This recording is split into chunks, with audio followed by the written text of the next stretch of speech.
قل هو الله أحد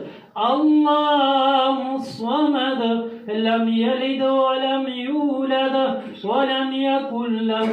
كفوا أحد قل أعوذ برب الفلق من شر ما خلق ومن شر غاسق إذا وقب ومن شر النفاثات في العقد ومن شر حاسد إذا حسد قل أعوذ برب الناس ملك الناس إله الناس من